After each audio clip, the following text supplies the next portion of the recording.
നമസ്കാരം. ഇന്നത്തെ ക്ലാസ്സിൽ പ്രീ പ്രൈമറി ടീച്ചറിൻ്റെ 18ാമത്തെ ക്ലാസ്സാണ് കേട്ടോ. അപ്പോൾ നമ്മൾ ഇതുവരെ പഠിച്ചു നിർത്തിയത് ശിശു വിദ്യാഭ്യാസം എന്ന മെയിൻ ടോപ്പിക്കിൽ ശിശു വിദ്യാഭ്യാസ ലക്ഷ്യങ്ങൾ പറഞ്ഞു. പിന്നെ ഇനി അടുത്തത് ശിശുവിൻ്റെ പ്രകൃതം. ഇപ്പോൾ പറയാനായിട്ട് പോകുന്നത് ശൈശവകാല പഠനം, കാഴ്ചപ്പാട്, അതിനെക്കുറിച്ചിട്ടാണ് ഡിസ്കസ് ചെയ്യാനായിട്ട് പോകുന്നത്. അപ്പോൾ പഠനം എന്താണെന്നാണ് നമ്മൾ പറഞ്ഞു നിർത്തിയത്. പഠനം എന്നത് എന്താണ്? ഒരു സ്വാഭാവികവും അതുപോലെ തന്നെ നിരന്തരവുമായി നടക്കുന്ന ഒരു പ്രക്രിയയാണ്. അതുപോലെ തന്നെ പഠിതാവിൻ്റെ താല്പര്യമനുസരിച്ച് നടക്കുന്ന ഒരു പ്രക്രിയയാണ്. ശിശു പരിസരവുമായി ഇടപെട്ടുകൊണ്ട് അന്വേഷണത്തിലൂടെയും അനുഭവത്തിലൂടെയും നിരീക്ഷണത്തിലൂടെയും അറിവുകൾ നിർമ്മിക്കുകയാണ് ചെയ്യുന്നത്. അതുപോലെ തന്നെ ഈ പ്രക്രിയയുടെ, അതായത് പഠന പ്രക്രിയയുടെ ഭാഗമായിട്ട് പലതരം നൈപുണ്യങ്ങളും മൂല്യങ്ങളും കുഞ്ഞുങ്ങളിൽ വന്നു ചേരുന്നു. സംഘം ചേർന്ന് നടത്തുന്ന പ്രവർത്തനങ്ങൾ പഠനത്തെ ഫലപ്രദമാക്കുന്നു. സാമൂഹികവും സാംസ്കാരികവും ജീവശാസ്ത്രപരമായ ഘടകങ്ങൾ അതിനെ നന്നായി സ്വാധീനിക്കുന്നു. ഇതാണ് നമ്മൾ ലാസ്റ്റ് പറഞ്ഞു നിർത്തിയ കാര്യം. ഓക്കെ, അപ്പോൾ ഇന്ന് നമ്മൾ പഠിക്കാനായിട്ട് അടുത്ത് പോകുന്നത് ശൈശവകാല പഠനം, കാഴ്ചപ്പാട്. 1974 ദേശീയ ശിശു നയത്തിൽ രാജ്യത്തെ മുഴുവൻ കുട്ടികൾക്കും വളരാനും വികസിക്കാനും ഉതകുന്ന സേവന പരിപാടികൾ നിശ്ചിത സമയത്തിനകം നടപ്പാക്കണമെന്ന് നിർദ്ദേശിച്ചിരുന്നു. എന്താണ്? 1974 ദേശീയ ശിശു നയത്തിൽ എന്താണ് പറഞ്ഞിരിക്കുന്നത്? രാജ്യത്തെ മുഴുവൻ കുട്ടികൾക്കും വളരാനും വികസിക്കാനും ഉതകുന്ന സേവന പരിപാടികൾ നിശ്ചിത സമയത്തിനകം നടപ്പാക്കണമെന്ന് നിർദ്ദേശിച്ചിരുന്നു. അതുപോലെ തന്നെ NPE ആക്ട്. എന്താണ് NPE ആക്ട്? ദേശീയ വിദ്യാഭ്യാസ നയം, നാഷണൽ പോളിസി ഓൺ എഡ്യൂക്കേഷൻ. എന്താണ്? 1986. ഈ ഡേറ്റ് ഒന്ന് ഓർത്തിരിക്കണം കേട്ടോ. NPE ആക്ട് എന്നാണ് 1886. അതിലെന്താണ് പറയുന്നത്? ആ ഒരു നയത്തിൽ എന്താണ് പറയുന്നത്? ശൈശവകാല പരിരക്ഷയും വിദ്യാഭ്യാസവും ഉയർത്തിക്കൊണ്ടുവരുന്നതിന് അധ്യാപക പരിശീലനം നടത്താനും നൂതന ആശയങ്ങൾ മാതൃകാരൂപത്തിൽ വികസിച്ചു കൊണ്ടുവരാനും നിർദ്ദേശിച്ചിരുന്നു. ഈ പോളിസികളെല്ലാം തന്നെ എന്താണ് പറയുന്നത്? കോമൺ ആയിട്ട് പറഞ്ഞു കഴിഞ്ഞാൽ, അതായത് കുട്ടികൾക്ക് കളികൾക്കാണ് പ്രാധാന്യം കൊടുക്കുന്നത്. സുപ്രധാനമായ പങ്ക്, കുട്ടികളുടെ പഠനത്തിൽ സുപ്രധാന പങ്ക് വഹിക്കുന്നത് എന്താണ്? കളികളാണ്. വളർച്ചയും വികാസവും നിർണായകമായിട്ടുള്ള ശൈശവകാലത്ത് പരിരക്ഷയും വിദ്യാഭ്യാസവും സംയോജിതമായി നൽകുന്ന രീതിയാണ് ശാസ്ത്രീയവും ആരോഗ്യകരമായിട്ടുള്ളത്. ശിശുവിൻ്റെ പ്രകൃതവും പ്രായവും വികാസപരമായ ആവശ്യങ്ങളും പരിഗണിച്ചുകൊണ്ടുള്ള പ്രവർത്തനങ്ങളിലൂടെയാണ് ഇത് സാധ്യമാകുക. അതുകൊണ്ട് തന്നെ കളികൾക്ക് സുപ്രധാനമായ ഒരു പങ്ക് നിർവഹിക്കാനായിട്ട് സാധിക്കും. വിദ്യാഭ്യാസ ചിന്തകരിൽ പ്രമുഖരായ കൊമനിയസും റൂസോയും ശിശു വിദ്യാഭ്യാസത്തിൻ്റെ പ്രാധാന്യം തിരിച്ചറിഞ്ഞവരാണ്. അപ്പോൾ റൂസോയെ കുറിച്ചിട്ടും കൊമനിയസിനെ കുറിച്ചിട്ടും നമ്മൾ ഇതിനു മുമ്പ് ക്ലാസ്സിൽ പറഞ്ഞിട്ടുണ്ട് കേട്ടോ, എന്താണെന്നുള്ളത്.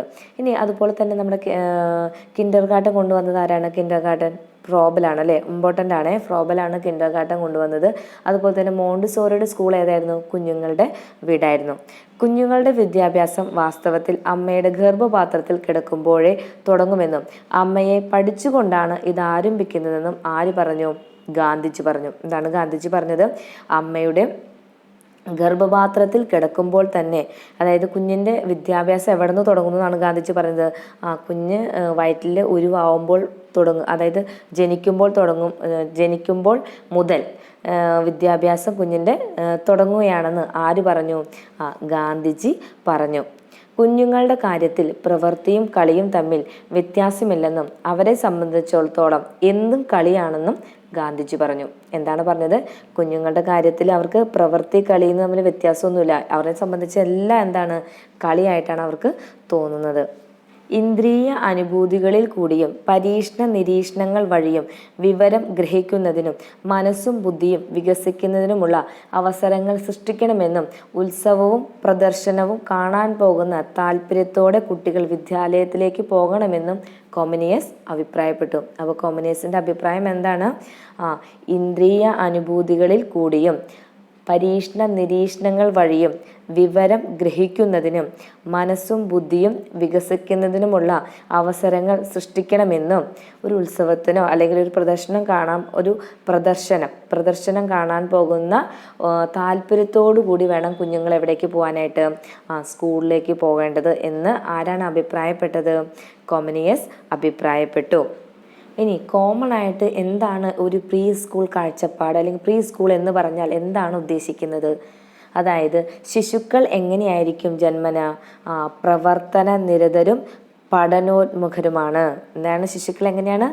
ശിശുക്കൾ ജന്മന തന്നെ പ്രവർത്തന നിരതരും പഠനോന്മുഖരുമാണ്. അതുപോലെ തന്നെ കളികളിൽ ഏർപ്പെടുമ്പോഴാണ് ശിശുക്കൾ സ്വാഭാവികമായ രീതിയിലും ഫലപ്രദമായ തോതിലും പഠിക്കുക. അവരെങ്ങനെയാണ് പഠിക്കുക? കളികളിലൂടെയാണ് കൂടുതലും. ഏറ്റവും നന്നായിട്ട് പഠിക്കുന്നത് കളികളിലൂടെയായിരിക്കും. മുതിർന്നവരുടെ നിയന്ത്രണങ്ങൾ ശിശുവിൻ്റെ സ്വാഭാവികമായ പഠനത്തെ തടസ്സപ്പെടുത്തും. വീട്ടിലായാലും സ്കൂളിലായാലും കൂട്ടുചേർന്നുള്ള അനുഭവങ്ങളാണ് ധാരാളമായി ലഭിക്കേണ്ടത്. പ്രീ സ്കൂൾ രൂപകൽപ്പന ചെയ്യേണ്ടത് ശിശുക്കളുടെ ആവശ്യങ്ങൾക്കും താല്പര്യങ്ങൾക്കും അനുസൃതമായാണ്. ശിശുവിൻ്റെ തനതു സംസ്കാരത്തിൽ നിന്നും ഭാഷയിൽ നിന്നും ജീവിതാനുഭവങ്ങൾ ഉൾക്കൊള്ളുവാൻ ധാരാളം അവസരങ്ങൾ നൽകണം. നിരീക്ഷിക്കാനും പരീക്ഷിക്കാനും നിർമ്മിക്കാനും ആവിഷ്കരിക്കാനുമുള്ള ശിശുവിൻ്റെ താല്പര്യത്തെ പരമാവധി പ്രയോജനപ്പെടുത്തണം. ശിശുക്കൾക്ക് ഉൾക്കൊള്ളാനാകാത്ത കാര്യങ്ങൾ യാന്ത്രികമായി പഠിപ്പിക്കാനുള്ള ശ്രമങ്ങൾ നിരുത്സാഹപ്പെടുത്തണം. മാതൃഭാഷയിൽ തന്നെ ആശയവിനിമയം സാധ്യമാക്കണം. ഇത്രയും കാര്യങ്ങളാണ് ഈ ഒരു ടോപ്പിക്കിൽ വരുന്നത്. ശൈശവകാല പഠനം കാഴ്ചപ്പാട്. മെയിനായിട്ട് ഇത്രയും കാര്യം ഈ ഒരു കാര്യത്തിൽ ഓർത്തിരിക്കാനുള്ളൂ. ഈ പറഞ്ഞ പോയിന്റ്സിൽ മെയിനായിട്ട് ഓർത്തിരിക്കേണ്ടത് എന്തൊക്കെയാണ്? ശിശുക്കൾ കളികളിലൂടെയാണ് ഏറ്റവും നന്നായിട്ട് പഠിക്കുന്നതെന്നും, പിന്നെ എന്താണ്, മാതൃഭാഷയിൽ തന്നെ ആശയവിനിമയം നടത്തണം. കാരണം കുട്ടിയെ പഠിപ്പിക്കേണ്ടത് ഏത് ഭാഷയിൽ തന്നെ ആയിരിക്കണം? മാതൃഭാഷയിൽ തന്നെ ആയിരിക്കണം എന്നുള്ള കാര്യം മെയിനായിട്ട് ഓർത്തിരിക്കുക. പിന്നെ നമ്മൾ പറഞ്ഞ ഒരു കാര്യം കൂടി ഓർത്തിരിക്കണം. ഏതാണ്? നമ്മൾ ഇതിനു മുമ്പ് പഠിച്ച കാര്യമാണ് ഫ്രോബലിൻ്റെ കിൻഡർ ഗാർഡനും മോണ്ടിസോറിയുടെ കുഞ്ഞുങ്ങളുടെ വീടും. അതും ഓർത്തിരിക്കാം. ഓക്കെ, ഇനി അടുത്ത ടോപ്പിക്കിലേക്ക് പോവാം. പഠന സമീപനം. അപ്പോൾ എന്താണ് വിദ്യാഭ്യാസം എന്നതുകൊണ്ട് നാം ലക്ഷ്യം വെക്കുന്നത്? എന്താണ് നമ്മുടെ വിദ്യാഭ്യാസം നേടുന്നതോടെ നാം ലക്ഷ്യമാക്കുന്നത്? അതായത് ജനാധിപത്യ ബോധവും സാമൂഹിക നീതിയും ഉയർന്ന സർഗാത്മകതയും ലിംഗമത നിരപേക്ഷതയും മുഖ്യ സവിശേഷതകളായ ഒരു സമൂഹത്തെ രൂപപ്പെടുത്തുകയാണ് എന്തിൻ്റെ ലക്ഷ്യം? വിദ്യാഭ്യാസം നേടുന്നതിൻ്റെ അല്ലെങ്കിൽ വിദ്യാഭ്യാസത്തിലൂടെ കൈവരിക്കേണ്ട ലക്ഷ്യം എന്താണ്? ജനാധിപത്യ ബോധവും സാമൂഹിക നീതിയും ഉയർന്ന സർഗാത്മകതയും ലിംഗമത നിരപേക്ഷതയും മുഖ്യ സവിശേഷതകളായ ഒരു സമൂഹത്തെ രൂപപ്പെടുത്തുക. ഓക്കെ, ഇനി ഇത് നേടാനായിട്ട് നമ്മൾ എന്ത് ചെയ്യണം?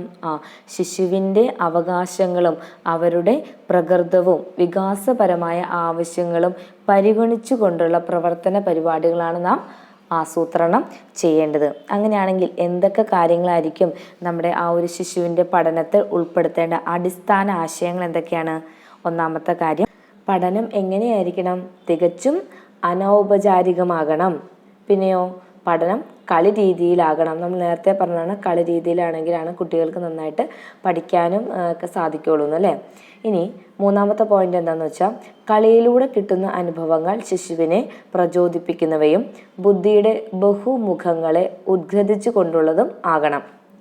അടുത്ത പോയിന്റ്, പ്രവർത്തനാധിഷ്ഠിതമാകണം. അടുത്തത്, ശിശു കേന്ദ്രീകൃതവും സൗഹൃദപരവുമായിരിക്കണം. അടുത്ത പോയിന്റ്, ജീവിതഗന്ധിയും പരിസര ബന്ധിതവുമാകണം. പ്രാദേശിക പ്രസക്തവും വഴക്കവുമുള്ളതാകണം.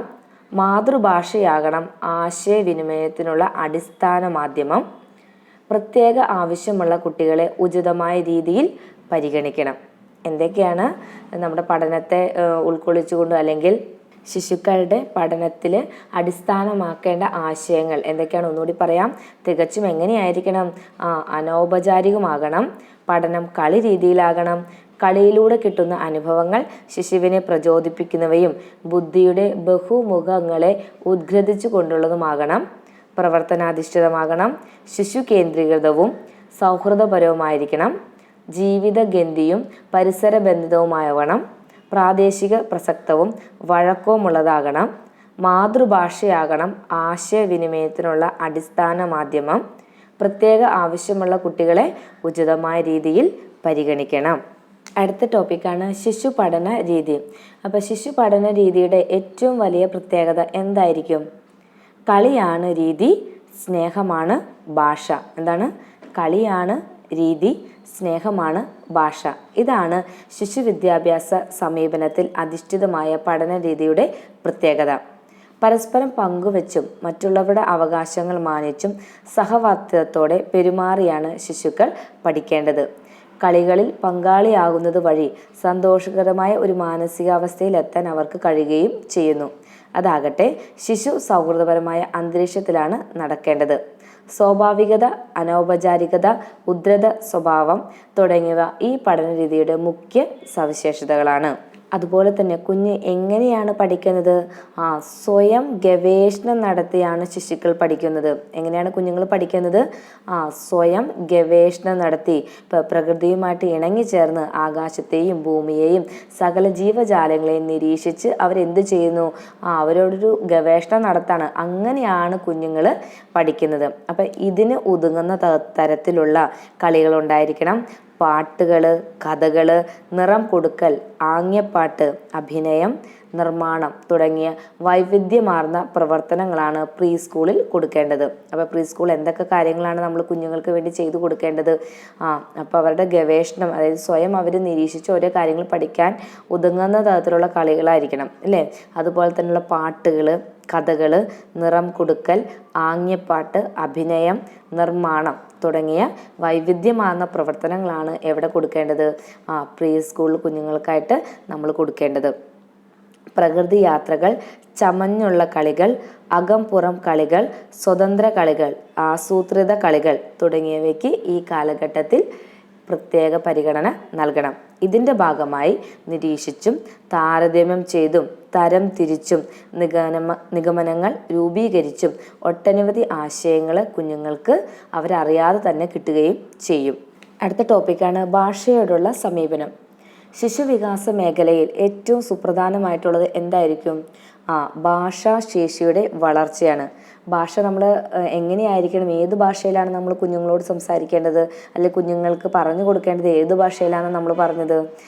നമ്മുടെ മാതൃഭാഷയിലായിരിക്കണം കുഞ്ഞിനെ പഠിപ്പിക്കേണ്ടതെന്നാണ് പറഞ്ഞു വെച്ചത് അല്ലേ? അപ്പോൾ ഭാഷ നന്നായി സ്വീകരിക്കുവാനും മനസ്സിലാക്കാനും കഴിയുക, തൻ്റെതായ രീതിയിൽ ആത്മവിശ്വാസത്തോടെ അവതരിപ്പിക്കാൻ സാധിക്കുക എന്നീ കഴിവുകളാണ് പ്രീ സ്കൂൾ പ്രായത്തിൽ വളർന്നു വരേണ്ടത്. ഇതിന് സഹായകമായ നിലപാടുകളും സമീപനവുമാണ് പ്രീ സ്കൂളിൽ സ്വീകരിക്കേണ്ടത്. അത് സാധിക്കണമെങ്കിൽ വിനിമയം എന്തായിരിക്കണമെന്ന് നമ്മൾ പറഞ്ഞു വെച്ചത്? മാതൃഭാഷയിലായിരിക്കണം. ശൈശവകാല വിദ്യാഭ്യാസത്തിൻ്റെ പ്രാരംഭഘട്ടത്തിൽ കുട്ടിക്ക് പരിചിതമായ പ്രാദേശിക വഴക്കത്തോടു കൂടിയ ഭാഷ തന്നെ ഉപയോഗിക്കണം. പ്രാദേശികവും കുട്ടിക്ക് പരിചിതവുമായ പദങ്ങൾ, ആംഗ്യങ്ങൾ, ശാരീരിക ചലനങ്ങൾ, വസ്തു പ്രതിനിധാനം തുടങ്ങിയവ ഭാഷ വേഗത്തിൽ മനസ്സിലാക്കാനായിട്ട് കുട്ടിയെ സഹായിക്കും. അതോടൊപ്പം കുട്ടിയുടെ പങ്കാളിത്തം ഉറപ്പുവരുത്താനായിട്ടും സഹായിക്കും.